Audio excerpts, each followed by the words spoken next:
여호와께서 사무엘에게 이르시되 내가 이미 사울을 버려 이스라엘 왕이 되지 못하게 하였거늘 내가 그를 위하여 언제까지 슬퍼하겠느냐.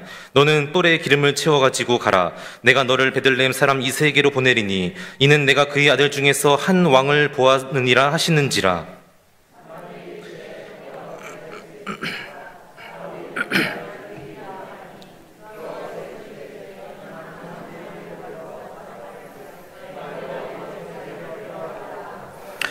이새를 제사에 청하라. 내가 네게 행할 일을 가르치리니 내가 네게 알게 하는 자에게 나를 위하여 기름을 부을지니라.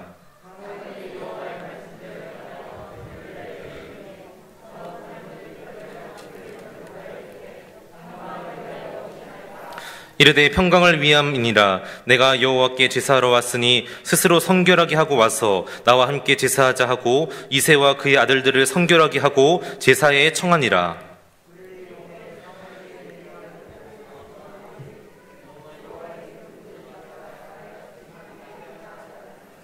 여호와께서 사무엘에게 이르시되 그의 용모와 키를 보지 말라. 내가 이미 그를 버렸노라. 내가 보는 것은 사람과 같지 아니하니 사람은 외모를 보거니와 나 여호와는 중심을 보느니라 하시더라.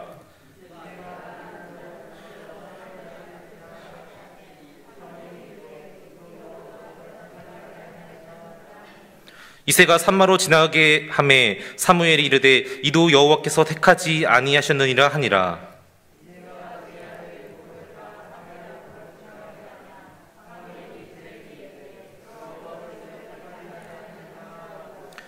또 사무엘이 이새에게 이르되 내 아들들이 다 여기 있느냐. 이새가 이르되 아직 막내가 남았는데 그는 양을 지키나이다. 사무엘이 이새에게 이르되 사람을 보내어 그를 데려오라. 그가 여기 오기까지는 우리가 식사 자리에 앉지 아니하겠노라.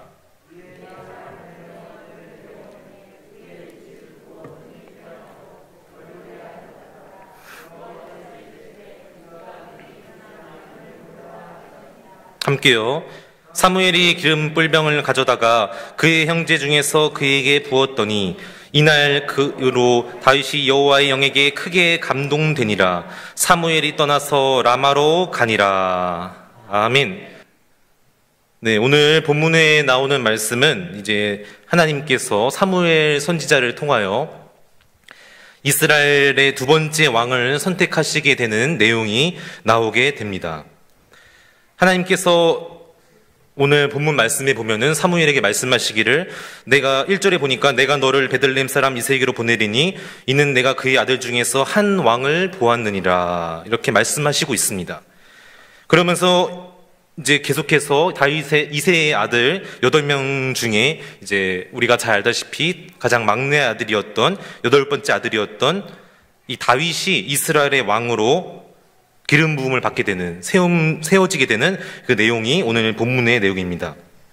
특별히 오늘 말씀에 보면은 첫 번째로 이 첫 번째 아들이 지나갔을 때 사무엘은 이 첫 번째 아들을 보고 이 사람이 바로 왕이구나 이렇게 생각을 했습니다.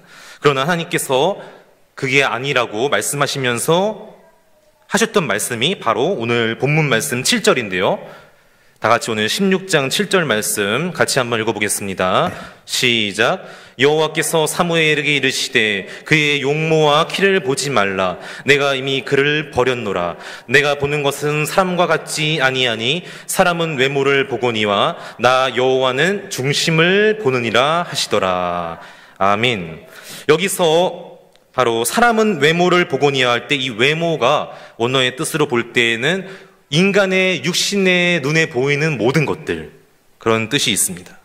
외모, 단순히 그 외모뿐만 아니라 뭐 스펙이나 배경이나 육신의 눈으로 보이는 모든 것들이 다 이 외모에 포함되어져 있습니다. 반대로 나 여호와는 중심을 보느니라. 여기서 중심은 인간의 눈으로는 볼 수 없는, 육신의 눈으로는 절대로 볼 수 없는 하나님께서 보시는 그 중심은 바로 그것을 말씀하신 중심은 바로 뜻은 뭐냐면은 그 사람의 마음의 중심뿐만 아니라 전 인격적인 모든 것들을 또한 의미하고 있습니다. 생각이나 감정, 그리고 그 사람의 모든 일거수일투족도 다 포함되어져 있습니다. 특별히 우리는 사람의 생각이나 감정을 속으로 어떻게 생각하고 어떤 마음을 품고 있는지 우리는 알 수가 없습니다. 다시 말하면은 여기서 우리는 그래서 인간의 그런 육신적인 한계를 또한 깨달을 수가 있는 것입니다. 자, 그런데 중요한 것은 바로 이 말씀을 하시면서 다윗에게 기름을 부으시는 내용이 또한 이어지게 됩니다. 다시 말하면은 하나님께서는 지금 다윗의 중심을 보고 계시는 하나님이라는 사실을 우리가 알 수가 있습니다. 그래서 오늘 중심을 보시는 하나님이라는 제목으로 말씀을 전할 텐데, 특별히 오늘 말씀을 통해서 다시 한번 다윗의 중심에는 무엇이 있었는지, 그리고 하나님께서 그 다윗의 중심에 무엇을 보시고 이스라엘의 두 번째 왕으로 세워주셨는지, 이 시간 같이 한번 말씀을 통해서 은혜를 나누고 깨닫게 되는 복된 시간이 되시기를 간절히 소망합니다. 첫 번째로 우리 11절 말씀 같이 한번 읽어보겠습니다. 시작. 또 사무엘이 이새에게 이르되 내 아들들이 다 여기 있느냐? 이새가 이르되 아직 막내가 남았는데 그는 양을 지키나이다. 사무엘이 이새에게 이르되 사람을 보내어 그를 데려오라. 그가 여기 오기까지는 우리가 식사의 자리에 앉지 아니하겠노라. 아멘. 첫 번째로 다윗의 마음의 중심에는 바로 순종이 있었습니다. 오늘 난예배 때도 목사님께서 말씀해 주셨지만 성령을 선물로 받기 위해서는 약속의 말씀을 붙잡고 순종해야 된다고 오늘 순종을 말씀해 주셨는데, 오늘 다윗의 마음의 중심의 첫 번째는 뭐라고요? 바로 순종하는 마음이 있었다는 것입니다. 할렐루야. 순종하는 마음을 보셨다는 것입니다. 자, 오늘 본문의 말씀을 보면은 지금 이새가 7명의 아들은 제사의 자리에 불렀지만 막내 아들인 다윗은 그 자리에 부르지 않았습니다. 그리고 밖에 나가서 양을 치도록 하였습니다. 그래서 어떤 분들은 다윗이 내가 양을 치겠습니다 하고 이렇게 스스로 나갔다고 생각할 수도 있지만, 그 당시의 문화나 여러 가지 가정의 그런 상황들 살펴보면은 그렇게 보기보다는 오히려 그 당시에 가부장적인, 오늘날보다 훨씬 더 심했던 가부장적인 구조의 모습을 볼 때 아버지의 명령이 곧 법이고 그 말씀대로 꼭 따라야 된다는 그런 문화가 있었던 것처럼 아버지가 분명히 다 지시했을 거라는 거예요. 첫째, 둘째 이러면서 너는 이렇게 해라 저렇게 해라. 너희 7명은 다 여기 남아라. 그리고 막내 너는 나가라. 양을 쳐라. 이렇게 명령을 했을 것이고, 그러한 아버지의 명령에 오늘 다윗은 순종했다는 것입니다. 그러나 이러한 순종이 과연 쉬웠을까요? 그렇지 않습니다. 다윗도 인간이었기 때문에 다른 7명의 형들처럼 집에 남아서 사무엘을 보고 싶었고 그 자리에 함께 참석하고 싶었을 것입니다. 뿐만 아니라 나중에 뒤에 보면은 종들이 있었기 때문에 굳이 내가 아니어도 그 종들을 잠깐 보내서 양들을 지키게 하고 아버지는 이 다윗을 남게 할 수도 있었습니다. 그러나 우리가 알다시피 다윗은 아버지에게 인정받거나 사랑받는 그런 아들이 아니었습니다. 아버지에게도 인정받지 못하고 사랑받지 못하고 형들에게조차도 철저하게 무시당하고 경멸당하고 사랑받지 못하는 그런 아들이었던 것입니다. 오늘 여기 11절에 나오는 이 막내라는 단어, 원어의 뜻을 보면은 그냥 가장 나이가 어리다 이런 뜻만 있는 것이 아닙니다. 또 다른 여러 가지 뜻이 있는데 그게 바로 쓸모없는 자, 가치가 없는 사람, 누군가의 도움 없이는 혼자서 아무것도 할 수 없는 사람, 보잘것없는 존재, 그러한 뜻이 있다는 것입니다. 때문에 다윗도 아버지가 너는 양을 치러 나가라고 혼자 그렇게 차별 대우하면서 불공평한 사랑을 보였을 때, 대우를 하였을 때 이 핑계대고 저 핑계대고 나도 남겠다고 말하고 싶지 않았을까요? 그런 마음이 있지 않았을까요? 인간인데. 그러나 오늘 다윗은 그렇게 하지 않았습니다. 불평하거나 핑계대지 않고 아버지가 너는 나가서 양을 치라고 했을 때 그냥 그 아버지의 말씀에 순종했다는 것입니다. 왜 나한테만 양을 치라고 하십니까? 나도 집에서 남아서 제사에 참여하고 싶습니다. 이렇게 말하지 않았다는 것입니다. 그리고 불평하고 원망한 것이 아니라 바로 아버지의 그 말에 순종했다는 것이죠. 그 당시에 양을 치는 일은 정말 허드렛 일, 아무런 가치가 없고 정말 중요하지 않은 쓸모없는 일이었다는 것이죠. 잡일 중에 잡일이었습니다. 목자도 마찬가지였습니다. 다 모든 사람에게 무시당하고 별로 그렇게 중요하게 여김받는 사람이 아니었습니다.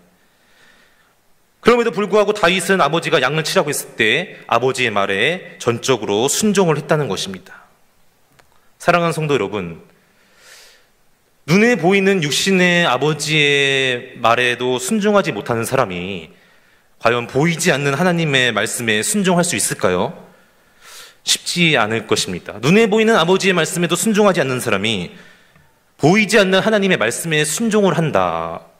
과연 그게 쉬울까요? 쉽지 않다는 것이죠. 어렵습니다. 그러나 다윗은 이런 아버지, 나를 미워하고 차별대우하고 사랑 주지 않고 늘 항상 따로 이렇게 7명의 형과 다르게 항상 이렇게 안 좋은 대우를 했음에도 불구하고, 사랑을 주지 않았음에도 불구하고, 차별했음에도 불구하고, 그런 아버지를 나의 육신의 아버지로 생각하고 그 아버지가 양을 치라고, 밖에 나가서 양을 치라고 했을 때 그 말에 순종을 했다는 것입니다. 오늘 말씀을 보면서 나중에 뒤에 보면은 다시 또 이새가 종을 불러서 다윗을 집으로 불러들이는 내용이 나옵니다. 그때 만약에, 오늘 다윗은 그렇게 하지 않았지만 그때 종들이 딱 양을 치고 있는데 종들이 와서 다시 집으로 오라고 합니다. 기분 나쁘지 않습니까? 지금 나갔다가 오랬다가 뭐 하자는 겁니까? 그래서 기분 나빠갖고, 나 안 간다. 아니, 나가라고 할 때는 언제고 또 들어오라고 하는 게 무슨 말이냐. 기분 나빠서 안 가겠다. 이랬으면은, 아마 그렇게 말했다면은, 행동했다면은 다윗은 사무엘을 만나지 못했고, 절대로 왕으로 세움 받지 못했을 것입니다. 그러나 나중에 뒤에 보면 또 알지만, 아버지가 종들을 시켜서 집으로 오라고 하니까 또 아무 말 없이 불평하지 않고 순종했다는 것이죠. 이것이 바로 다윗의 마음이었습니다. 나를 인정해주지 않고 미워하고 늘 항상 차별대하는 그 아버지에게도 항상 순종하는 마음이 있었는데, 바로 그러한 모습을 하나님께서 이 다윗의 마음에 있는 이 순종하는 마음을 지금 중심을 보셨다는 것을 우리가 믿어야 될 줄로 믿습니다. 사랑하는 성도 여러분, 사울 왕이 하나님께 버림받은 가장 결정적인 이유가 무엇입니까? 겸손했던 사울 왕이 교만해져서 하나님의 말씀에 불순종했을 때, 그때 바로 하나님께 버림받게 되는 내용이 오늘 성경에 나오는데요. 사무엘상 15장 22절로 23절의 말씀 같이 읽어보겠습니다. 시작. 사무엘이 이르되 여호와께서 번제와 다른 제사를 그의 목소리를 천종하는 것을 좋아하심같이 좋아하시겠나이까? 순종이 제사보다 낫고 듣는 것이 순양의 기름보다 나으니, 이는 거역하는 것은 점치는 죄와 같고 완고한 것은 사신 우상에게 절하는 죄와 같음이라. 왕이 여호와의 말씀을 버렸으므로 여호와께서도 왕을 버려 왕이 되지 못하게 하셨나이다 하니 아멘. 그렇습니다. 첫 번째 사울 왕, 하나님께 기름 부음 받고 세움을 받게 된 이 사울 왕이 버림받게 된 결정적인 이유는 불순종이었습니다. 그렇다면 여러분이 만약 하나님이라고 가정할 때, 두 번째로 내가 사울의 뒤를 이어서 왕을 세울 때 뭐를 가장 먼저 볼 것 같아요? 두 번 다시 제2의 사울이 나오지 않기 위해서 뭐를 볼 것 같아요? 불순종을 했던 이 사울이 버림받았는데, 그렇다면은 내가 두 번째로 두 번 다시 제2의 사울이 나오지 않기 위해서 여러분이 하나님이라면은 순종을 보지 않겠습니까? 그래서 오늘 이 다윗의 마음에는 순종하는 마음이 있었고, 그 마음의 중심, 하나님께서 이 순종하는 마음을 보셨던 것입니다. 너가 저렇게 너를 인정하지 않고 미워하고 못되게 구는 아버지한테도 순종을 하는구나. 눈에 보이는 아버지에게도 그렇게 저런 사람에게도 순종을 하는데, 너는 그래, 내가 말해도 순종할 것 같다, 이런 마음이 들지 않았을까요? 그래서 불순종했던 사울의 뒤를 이어서 두 번 다시는 제2의 사울이 나오지 않게 하기 위해서는 반드시 순종이라는 이 마음이 하나님께서는 보셨던 것입니다. 아브라함도 이삭을 번제물로 바치라고 하셨던 것이 너무나 말도 안 되는 비상식적인 하나님의 명령이었지만 어떻게 했습니까? 순종했습니다. 내 상식과 이해와 모든 계산으로는 말이 안 되죠. 레위기에 보면 번제로 바칠 때는 사람은 거기에 없습니다, 제물에. 그런데 갑자기 아들을 번제물로 바치라. 말이 안 되는 소리죠. 비상식적인 하나님의 명령 가운데 아브라함이 절대 순종하면서 나아갔을 때 시험을 통과하게 되었고, 놀라운 하나님의 예비하신 복과 기적을 누리게 되었습니다. 성경의 수많은 기적들이 순종을 이야기하고 있습니다. 성경의 수많은 위대한 기적을 경험한 사람들이 순종해서 하나님 앞에 복을 받았습니다. 특별히 예수님도 십자가 사건 가운데 죽기까지 복종하시고 순종하시는, 철저히 낮아지시는 그런 모습을 우리에게 보여주셨습니다. 빌립보서 2장 5절로 8절의 말씀 같이 읽어보겠습니다. 시작. 너희 안에 이 마음을 품으라. 곧 그리스도 예수의 마음이니 그는 근본 하나님의 본짓이나 하나님과 동등됨을 취할 것으로 여기지 아니하시고 오히려 자기를 비워 종의 형체를 가지사 사람들과 같이 되셨고 사람의 모양으로 나타나사 자기를 낮추시고 죽기까지 복종하셨으니 곧 십자가의 죽으심이라. 아멘. 사랑하는 성도 여러분, 우리는 늘 언제나 우리에게 주신 하나님의 말씀에 순종하면서 하나님의 뜻대로 살아가게 되시기를 주님의 이름으로 축복합니다. 축복합니다. 그래서 늘 항상 우리가 순종할 때 성령님께서도 나에게 임하게 되는 것이고, 순종할 때 하나님의 놀라운 은혜와 복이 여러분의 가정과 또 여러분의 인생의 앞날 가운데 늘 항상 함께 되실 줄로 있게 되기를 간절히 주님의 이름으로 축원합니다. 두 번째로 다윗의 중심에는 무엇이 있었습니까? 바로 맡겨주신 작은 일에도 최선을 다해서 감당하고자 하는 그런 마음이 있었습니다. 오늘 본문 11절 말씀 다시 한번 읽어보겠습니다. 시작. 또 사무엘이 이새에게 이르되 내 아들들이 다 여기 있느냐? 이새가 이르되 아직 막내가 남았는데 그는 양을 지키나이다. 사무엘이 이새에게 이르되 사람을 보내어 그를 데려오라. 그가 여기 오기까지는 우리가 식사 자리에 앉지 아니하겠노라. 아멘. 아까도 말씀을 드렸지만 이 당시에 양을 치고 돌보고 지키는 그런 일은 많은 사람들에게 있어서는 가치가 없고 인정받지 못하는 그런 허들의 일 취급을 받았습니다. 그래서 양을 열심히 잘 친다고 해서 누가 알아주는 것 아니고요. 목숨 걸고 지킨다고 해서 칭찬해주고 인정해주는 그런 시대가 아니었습니다. 다시 말하면은 양을 치는 것에 있어서 굳이 열정을 갖고 최선을 다하고 목숨을 걸 필요가 없다는 것입니다. 그냥 대충 할 수 있고 맹수가 와서 죽이든지 말든지 관심 갖지 않고 나몰라라 하면서 해도 욕먹는 그런 사회가 아니었습니다.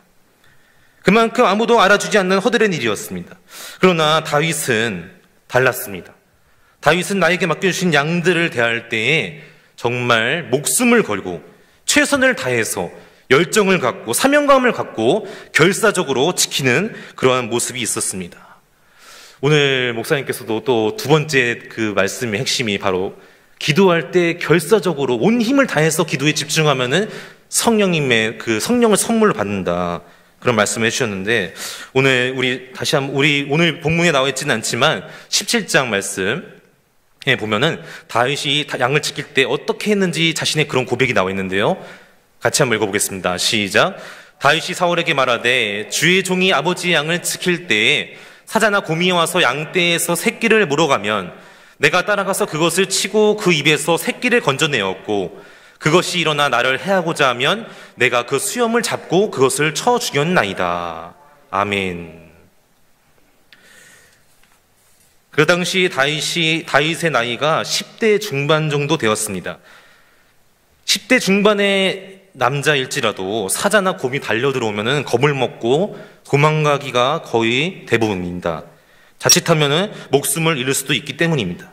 그러나 다윗은 나에게 맡겨주신 양이 몇 마리건의 그런 관계없이 숫자에 관계없이 늘 항상 한 마리 한 마리 양을 지키기 위해서 목숨을 걸고 최선을 다했습니다. 특별히 나에게 맡겨주신 양들을 어떻게 해서라도 내가 지키려고 노력하고 몸부림치고 결사적으로 필사적으로 그 일들 가운데 나아갔던 것입니다.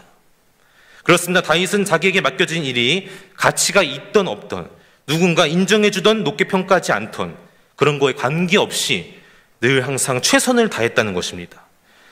굳이 목숨 걸고 최선을 다할 필요가 없는 그런 일인데도 불구하고 오히려 미련해 보이고 어리석어 보일 수도 있지만 다윗은 자기에게 맡겨진 양들 돌보는 일, 허드렛 일에 목숨을 걸고 최선을 다했다는 것입니다.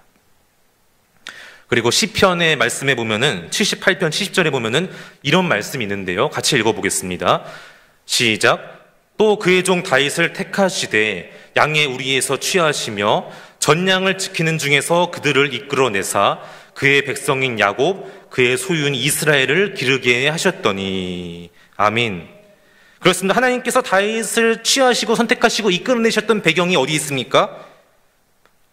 보잘것없는 목동으로 허드렛 양을 지키는 그 일을 하는 모습 가운데서 얘는 내가 이스라엘 왕으로 삼아야겠다라는 그런 마음을 먹으셨다는 것입니다. 인간의 기준과 생각과 판단으로는 양을 지킬 때 최선을 다할 필요가 없습니다. 목숨을 걸 필요도 없고 열정을 굳이 쏟을 필요도 없습니다. 하지만 다윗은 나에게 맡겨진 일들이 크건 작건 관계없이 늘 항상 최선을 다하고 감당하면서 열정을 갖고 나아갔더니 하나님께서 그런 모습을 보실 때, 야, 저런 일 가운데도 저렇게까지 열정도 하고 목숨을 다하는데 내 백성 이스라엘을 맡기면은 얘는 그렇게 하겠구나. 그런 마음 드시지 않았을까요? 그리고 그런 마음의 중심이 결국 하나님께 선택받고 이스라엘의 두 번째 왕으로 쓰임받게 되는 그러한 결정적인 계기가 되었던 것입니다. 사랑하는 성도 여러분, 우리도 우리에게 맡겨주신 너무나 많은 일들이 있습니다. 교회 안에서, 교회 밖에서, 우리 삶의 모든 자리에서 나에게 맡겨주신 일들이 너무나 많고 내가 감당할 일들이 너무나 많은데 그것이 작건 크건 관계없이, 많은 사람들이 인정해주던 인정해주지 않던 관계없이 늘 항상 우리는 최선을 다하고 성실하게 책임감 있게 임하게 되는 저 여러분 모두가 되시기를 주님의 이름으로 축복합니다. 축복합니다. 제가 2011년 1월에 이제 신학교 4학년 1학기를 앞둔 겨울 방학이었는데, 이제 제 친구 한 명과 같이 이제 4학년 1학기에 또 한 학기를 보내면서 필요한 점심값과 차비를 마련하기 위해서 한 달간 이제 아르바이트를 한 적이 있습니다. 어떤 아르바이트냐면은 온라인으로 그 당시에 강의를 듣는 많은 그런 중고등학생들이 있었는데, 그들이 이제 집에서 인터넷으로 강의를 들을 때 그 필요한 인터넷 강의에 필요한 그 교재를 그들이 인터넷 온라인으로 주문을 하면은 송장이 날라올 거 아니에요? 그러면 그 송장을 보고 교재를 취합해서 박스에다가 포장해서 테이프로 붙이는 이런 패킹 알바였습니다. 그런 작업을 하는 아르바이트였습니다. 그리고 그때가 2011년 1월이었으니까 너무나 추운 영하의 그런 날씨였습니다. 게다가 그 알바를 했던 장소는 컨테이너 창고 안에서 그런 일을 했습니다. 얼마나 추운지 정말 그냥 갔다가는요 완전히 얼어 죽을 것 같더라고요. 그래서 온갖 그 무장을 다 하고 간 거예요. 귀마개, 목도리, 장갑, 내복, 그러면서 이제 그 안에서 알바를 했던 기억이 나는데, 그때 잊을 수 없는 제가 한 가지 기억이 있습니다. 이제 그곳에서 제가 친구랑 같이 아르바이트를 했는데, 거기에는 이제 여러 명의 직원이 있었습니다. 그리고 이제 그 직원이 저희에게 이 송장을 갖다 주면은 저희가 그것을 보고 교재를 모아가지고 박스 안에 놓고 테이프로 붙이는 이런 작업이 알바였는데, 이제 하다 보니까 막 너무 춥고 힘들고 그렇잖아요. 그러니까 어떤 마음이 들까요? 대충 하고 싶은 거죠. 막 좀 노가리도 까고 막 농땡이도 피고 핸드폰 게임도 하고. 그런데 또 이 직원이 계속 감시를 하는 거예요. 막 1시간에 한 번씩 오는 거예요. 잘하고 있나 못하고 있나. 저희가 막 대충 하면 또 옆에 와서 막 잔소리를 하고 막 똑바로 하라고 막 뭐라고 막 자꾸만 그런 잔소리도 하고. 그럼 어쨌든 저희가 막 그런 소리 들으면 저희도 기분이 막 상하죠. 그러니까 더 어때요? 더 열심히 하고 싶지가 않은 거예요. 어차피 저희는 한 달만 하고 그만둘 사람이었기 때문에 굳이 잘할 필요가 없었습니다. 뭐 계속 같이 일할 사람도 아니고 볼 사람도 아니고 어차피 한 달만 하고 우리는 떠날 사람이니까 어떤 마음이 들었냐면은 대충 하자. 그냥 우리 받을 돈만 받고 끝내면 끝이다. 그래서 직원이 옆에 오고 감시할 때는 정말 열심히 했습니다. 막 열심히 하고 막 최선을 다해서 하다가 직원만 사라지면 어떻게 해요? 또 대충 하고 막 딴짓도 하고 둘이서 수다도 떨고 핸드폰 게임도 하고 막 그랬습니다. 그런데 그렇게 한 며칠을 하다 보니까 그런 생각이 들었습니다. 그래도 우리가 이렇게 시급을 받고 일당을 받고 일을 하는데 대충 하는 것이 좀 마음에 걸렸습니다. 아무리 한 달만 하고 그만둘 예정이었지만 그래도 열심을 다해야겠다는 그런 마음이 들었고, 우리 이렇게 하지 말자라고 제안을 했는데 너 혼자 해라 그러더라고요. 너 혼자 해. 나는 그리고 굳이 뭐하러 그럴 필요가 있냐. 우리 그냥 어차피 한 달만 시간만 때우다 가면 끝인데. 그래서 이제 그 친구는 계속 똑같이 했고, 저는 그래도 이제 좀 아닌 것 같아서 양심에 찔려서 열심히 했습니다. 직원이 있던 없던, 감시를 오던 말던 신경 안 쓰고. 또 위에도 보니까 이렇게 뭐 없더라고요. CCTV도 없고 그래서 어쨌든 CCTV가 있던 없던 그거에 관계없이 열심히 했었습니다. 근데 그렇게 열심히 하다 보니까 영화의 추위에서 무리를 하고 열심히 하다 보니까 뭐가 찾아오죠? 몸살이 난 거예요. 갑자기 열이 나고 콧물 기침이 나오면서 도저히 알바의 자리에 나갈 수가 없는 상황이 되었습니다. 그래서 제가 결국 이제 친구한테 말해서 저는 하다가 몸살이 나왔고 이 일을 못 나갔어요. 이틀. 그러니까 하루 일당이 그때 48,000원이었는데 96,000원이 날아간 거죠. 그 친구는 하루도 안 빠지고 다 나갔어요. 매일같이 나갔어요. 저는 이틀을 못 나가서 이제 96,000원이 어쨌든 마이너스죠. 그리고 이제 결국 시간이 지나고 흘러서 마지막 날이 되었습니다. 지금까지 우리를 감시했던 그 직원이 딱 오더라고요. 흰색 봉투 2개를 가지고 오면서 고생했다고. 다 니네 지금까지 한 달 한 거 이거 정산해서 이 안에 다 돈 넣어서 가지고 온 한 달치 월급 그 일당이라고 하면서 이제 봉투를 건네주고 잘 가라고. 그래서 저희 둘이 이제 그 봉투를 받고 컨테이너 창고 밖에 나와서 어쨌든 돈을 받았으면 그래도 또 정확히 들어왔는지 계산을 해봐야 되겠죠. 그래서 돈을 세봤는데 신기하게도 그 친구나 저랑 받은 금액이 같았습니다. 전 이해가 안 되는 거예요. 내가 이틀 적게 했으면은 96,000원이 적어야 되는데 똑같이 준 거예요. 그래서 기분이 저는 엄청 좋았죠. 반대로 그 친구는 기분이 나빴습니다. 내가 이틀 더 했는데 왜 똑같이 주냐는 거예요. 아니, 계산이 틀렸다. 나도 모른다. 가자 빨리. 어쨌든 빨리 가야 되는 상황이었는데 그래서 가려고 이제 버스를 타려고 걸어가려고 하는데 갑자기 그 직원이 우리를 한 달 동안 감시했던 그 직원이 다시 오는 거예요. 그러더니 갑자기 이야기를 하는데 저보고 그러는 거예요. 저 친구는 가도 되고 저보고 잠깐 들어오라는 거예요. 그래갖고 이제 무슨 설마 이거 이틀치 더 준 거 걸렸나? 다시 이틀치 그거 달라고 하는 거 아닌가? 뭐 별의별 생각이 다 드는 거예요. 날 부를 이유가 없는데 나는 이제 갈 사람이고 끝났는데 뭘 들어오고 할 얘기가 있다는 것인지 잠깐만 들어오라는 거예요. 그래서 이제 따라갔죠. 그리고 컨테이너 박스 안에 갔는데 웬 그 구석에 그 조그만 또 공간이 하나 있더라고요. 지금까지 몰랐는데 그 안에 이렇게 들어가 보니까 이제 그 사업장 운영하는 그 사장님의 방이 있었습니다. 그러면서 이제 잠깐 너를 보고 싶다고 잠깐 들어가 보라는 거예요. 들어갔는데 거기 웬 이제 중후반 그때 연령대 남자분이 한 분이 앉아 계시더라고요. 그러면서 자기가 자기소개를 하면서 내가 이 사업장을 운영한 사람이다. 그러면서 잠깐 앉아보라는 거예요. 그러면서 하는 말이 처음 봤어요, 그날. 한 달 동안 일하면서 한 번도 못 봤는데 그날 마지막 날 처음 봤는데 그러는 거예요. 내가 지난 한 달간 사실은 너희 둘이서 일하는 모습을 다 봤다는 거예요. 단 하루도 빠지지 않고 내 방에 있는 이걸 딱 보여주더라고요. 뭘 딱 열어보니까 여기 TV가 있는데 저희가 일하는 그 모습이 다 비추고 있는 CCTV가 있었어요. 그러니까 CCTV에 그런 기계는 없었지만 이렇게 숨겨져 있는 데서 있었던 것이죠. 다 봤다는 거예요, 지금까지. 그런데 딱 보니까 한 친구는 이렇게 직원이 옆에 있을 때는 열심히 하고 또 가니까 대충 하고 근데 자네는 조금 처음에 그러더니 갑자기 어느 날부터 바뀌었다는 거예요. 직원이 있으나 없으나 열심히 하고 성실한 모습이 보기 좋았대요. 그래서 일부러 내가 이틀 안 나왔지만 그거 일한 걸 쳐줬다는 거예요. 그래서 너무 좋았죠. 근데 그게 끝이 아니었습니다. 그러면서 저에게 제안을 하는 거예요. 나랑 같이 일해볼 생각 없냐고. 오늘 받은 거에 2배를 주겠다는 거예요. 정직원으로 일해볼 생각이 없냐고. 제가 그 당시에 신학교 4학년 1학기였기 때문에 그래서 아직 공부를 더 해야 되고 졸업을 해야 돼서 정중하게 예의를 갖춰서 거절을 했습니다. 그랬더니 명함을 딱 주시면서 나중에 생각나면 연락하라고 그러시는 거예요. 그러면서 제가 이제 방을 나왔는데 정말 소름이 돋았습니다. 전혀 몰랐거든요.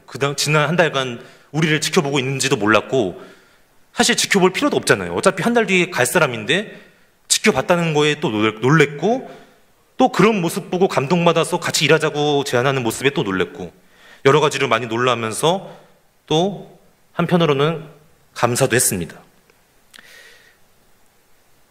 그렇습니다. 다윗이 우리는 모릅니다. 하나님이 보시고 있어서 열심히 한 건지 그게 아니어서 그냥 항상 열심히 한지 그건 알 수 없지만 어쨌든 다윗을 항상 하나님께서 보셨던 것은 분명한 사실인 줄로 믿습니다. 늘 언제나 어디서나 무엇을 하든지 하나님은 다윗을 지켜보셨고 특별히 힘들고 어려운 상황 가운데서 어떻게 했는지를 더 많이 보셨습니다. 다윗은 나중에 모습을 보면 알 수 있지만 사울의 그런 어려움 속에서도 늘 항상 하나님을 바라봤습니다. 죽일 수 있는 기회가 2번이나 있었음에도 불구하고 당연히 죽여야 되는 그런 사실임에도 불구하고 다윗은 그 순간 하나님을 바라보면서 하나님께서 기름 부어 세운 왕인데 내가 어떻게 그 왕을 죽이면서 손에 피를 묻힐 수가 있느냐 이렇게 말하면서 그 절호의 찬스를 스스로 포기하는 모습을 보였습니다. 나중에 바세바의 그런 모습 가운데서 죄를 저질렀을 때도 나단이 와서 당신이 막 왕에게 막 뭐라 하고 죄에 대해서 나무라고 질책했을 때 왕인데 감히 어디서 내 앞에서 이러면서 그 나단을 죽일 수 있었지만 그때 그 사람 하나님이 나에게 보낸 사람으로 생각하고 바로 회개하고 하나님 앞에 용서를 구했습니다. 늘 항상 다윗은 이러한 마음으로 살았습니다. 그리고 그러한 모습이 바로 이스라엘의 가장 위대한 왕으로 세움받게 되어지고 또 쓰임받게 된 결정적인 비결이었던 것입니다. 사랑하는 성도 여러분, 우리가 살다 보면 힘들고 어려울 때도 참 많이 있습니다. 그래서 하나님이 나와 안 계신 것 같고 나를 외면하신 것 같고 마치 나를 지켜보시지 않는 것처럼 느껴질 때가 많습니다. 그러나 그때 하나님은 반드시 나를 지켜보고 계십니다. 그때 그 상황에 내가 원망하고 불평하는지 어떻게 하는지 반드시 보시고 그런 우리의 모습을 통해서 하나님께 우리가 어떻게 해야 될까를 날마다 우리가 고민하면서 더 많이 애쓰고 노력해야 될 줄로 믿습니다. 잘되고 형통할 땐 누구나 다 감사하고 기뻐하고 열심을 다합니다. 그러나 힘들고 어려울 때는 그렇게 하기가 쉽지는 않습니다. 힘들고 어려운 상황 가운데서 감사하고 기뻐하고 최선을 다해서 주님이 맡겨주신 사명 감당하는 것은 어렵습니다. 그럼에도 불구하고 우리는 늘 언제나 잘 될 때나 안 될 때나 환경과 조건에 관계없이 늘 항상 나와 함께 하시고 나를 지켜보시는 그 주님 앞에서 주님 한 분만 바라보고 주님을 위해서 헌신하고 충성하는 섬기는 저희 모두가 되시기를 간절히 소망합니다. 이제 말씀을 정리하겠습니다.